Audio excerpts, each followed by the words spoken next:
Finally, he has returned to us.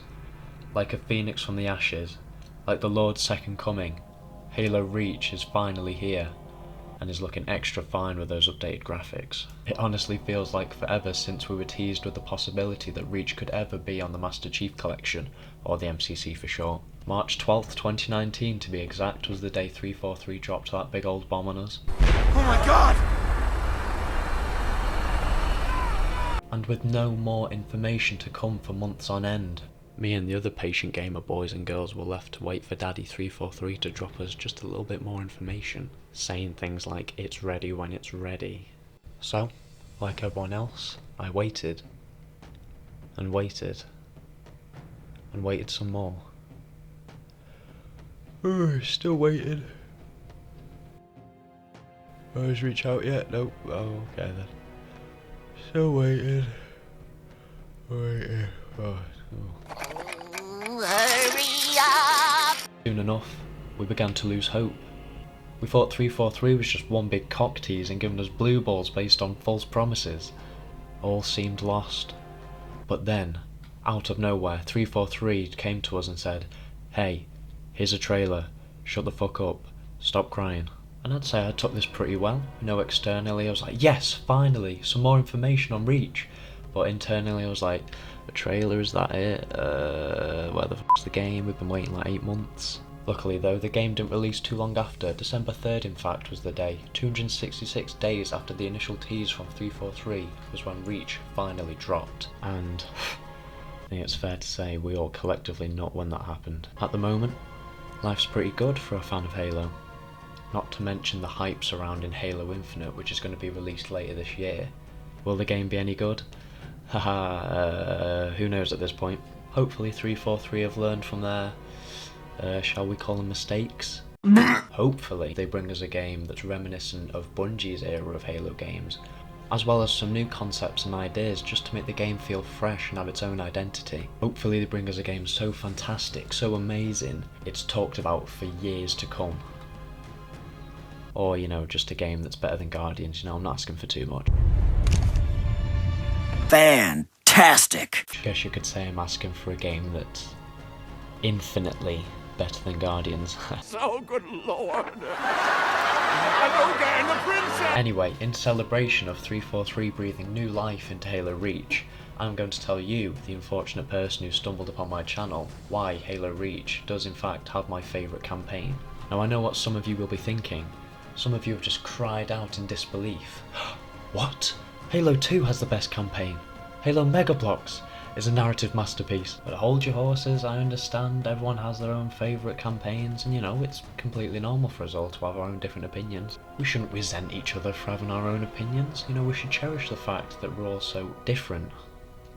Unless of course you enjoyed Spartan Strike or Assault, then you are quite clearly brain dead and your opinion is in fact invalid.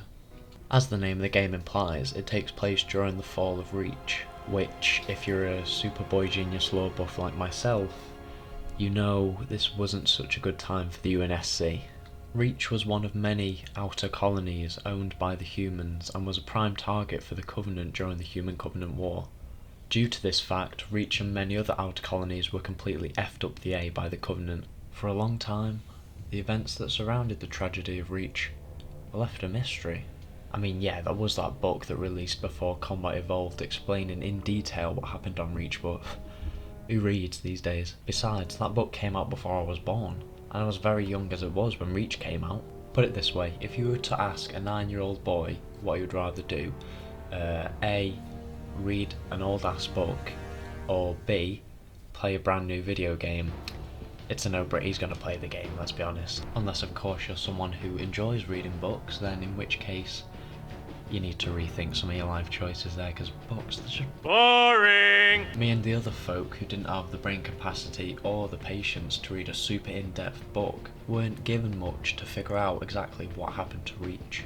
Besides a few voice lines from the original trilogy and a few lines of combat dialogue from Marines, suggesting that something pretty bad happened to Reach. Luckily, I think the game does a great job at showing us the typical routine on Reach when the Covenant decided to move in and cause a planet-scale genocide. It tackles many interesting ideas, such as showing us how cunning the Covenant were during the war and how civilians were affected by its devastation. Like, this was such a huge appeal for me. I was always confused as to why during the missions on Halo 2 and 3 based on Earth, that we never got to see any civilians. Like, with all those buildings, you'd think there'd be at least a couple. Like, maybe we could have seen a few getting escorted out of the city, but it just feels empty and makes the atmosphere just feel that much more fake rather than immersive. Like, don't get me wrong, these levels are great, but come on, they could have added a few civilians here and there for us to see.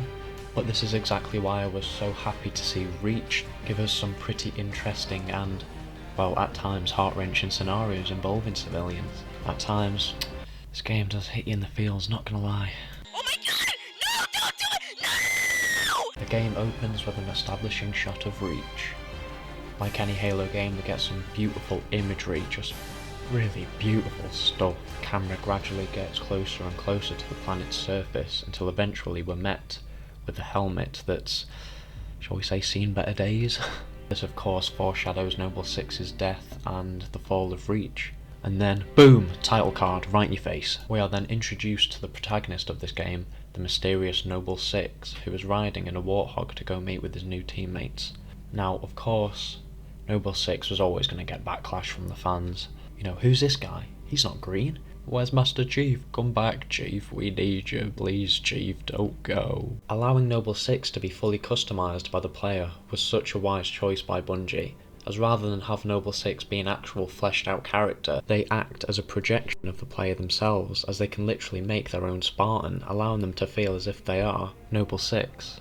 I mean, picture this. Imagine if Noble Six was an already established and fleshed out character who was synonymous with one look. This would just create a disconnect between Noble Six and the player, as people would just look at him and go, well, it's not Chief, so I don't really care about you. I'm sorry, Six, but my heart yearns for the Chief. And you know, you can't really blame people for thinking like that, you know, because they've not had the chance to learn about Six and watch him grow over a few games, like they have done with Master Chief. But by giving you the option to, in a way, create Noble Six, is essentially the game's way of saying, you know, this is you. This is whoever you want them to be. You give them a backstory, you give them character. Noble Six gets assigned to Noble Team, an elite group of Spartans, after the original Noble Six game ends himself to destroy a Covenant Corvette. The team is tasked by Colonel Holland, who is essentially a more forgettable version of Keyes, Lord Hood, and the other set of Keyes, to investigate some strange activity going down on Reach. Now at this part in the story, the UNSC are still in denial that the Covenant could be anywhere near Reach. What's that you say? Several Marine squads turning up dead? Farmers being brutally murdered in their own fields? Probably just some rebels, right? Right? No! UNSC soon learn, however, that their worst fears are true, and the Covenant is indeed on Reach. May God help us all. So now, your orders are simple. Ish. Get those alien bastards off your planet and yeet them back where they came from. Hoorah! But alas, we as the player already know that, sadly, this won't be fulfilled. Due to the fact that this game only takes place on one planet, may lead you to believe that the sense of journey and exploration is not as strong as the previous games, but you would be wrong. I mean, sure, the first 3 games took exploration to the next level with the vast amount of planets and locations available to the player, you know, such as the Rings, Earth, High Charity, and Dirty High Charity. Fuck. However, having Reach be the only planet in the game really works in its favour. Besides, if the game had more planets in it, it'd be a little bit of a deceiving title. Hey, the game's called Reach, right? Then why the fuck am I landing on Mars? Each time you progress in the story, it feels natural. Rather than jump from one juxtaposing location to the other, the game reminds the player that these missions are taking place on the same planet through subtle things such as the large mountain and rock formations present throughout the campaign, as well as the design of the buildings remaining consistent. This in a way creates a connection between the player and the planet itself, as you spend so much time with it and see how much these characters care about it that it makes you just want to take care of it and keep it out of harm's way. Shh. It's okay, Reach, I've got you, you're gonna be okay. I also really enjoyed how the Covenant was portrayed in the game, as again it strayed away from the norm of Halo storytelling. In the previous games, the Covenant, although were the main antagonists, weren't particularly threatening. Besides, from a couple of instances, they just came across as pushovers for the most part.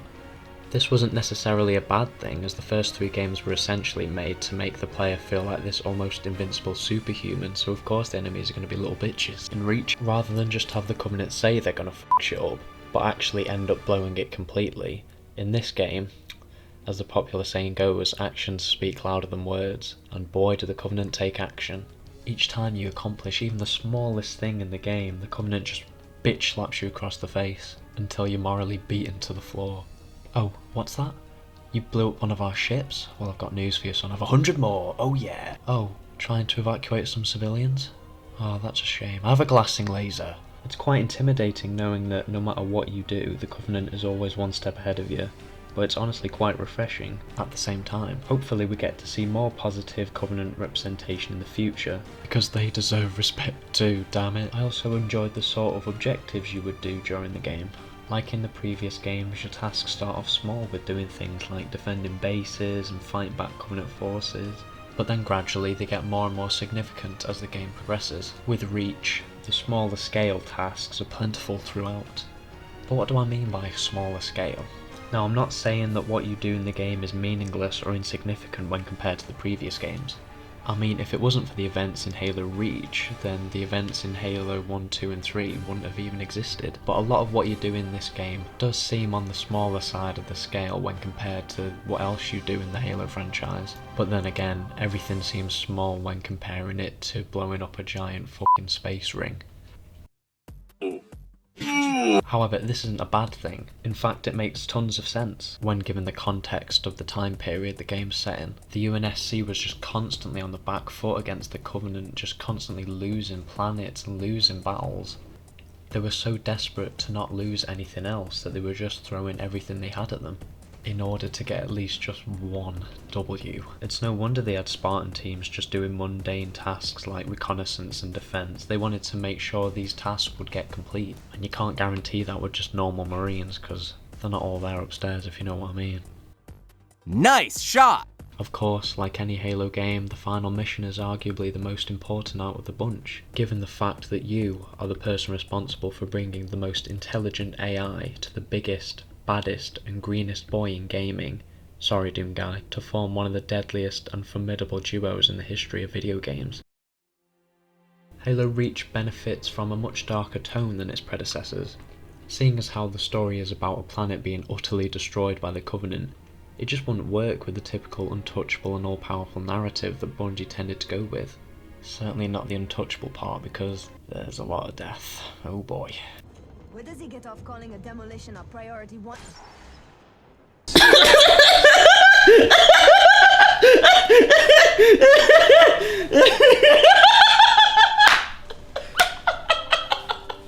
Now, although the previous games had elements of darker storytelling within them, they just don't hold that tone as consistently as Reach does. There's just this non-stop sense of dread lingering over you from the very beginning of the game. For each mission you complete, it's like you're counting down to when everything just goes wrong, which is quite depressing, but honestly necessary. These tragic events add even more weight to the original trilogy's narrative, and makes everything that you accomplished within them feel that much more meaningful.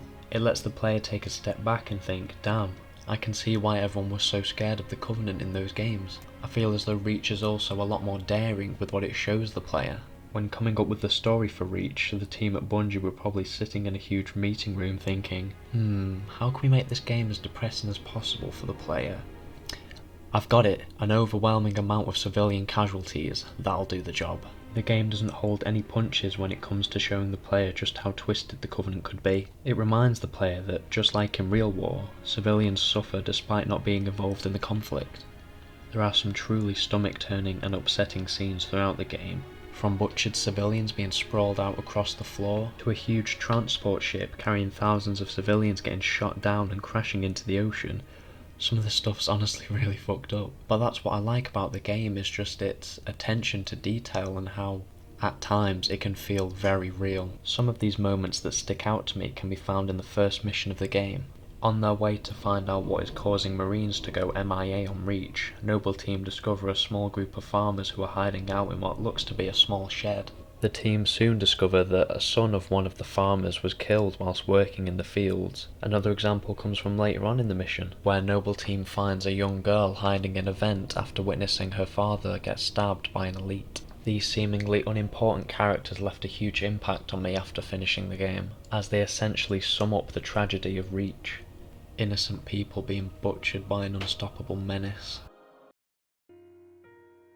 Overall, Reach will always be my favourite campaign that I will constantly go back to again and again, for its unique take on Halo storytelling and its emotive moments that still send chills down my spine to this very day. It's a story of loss, sacrifice and tragedy, but also hope.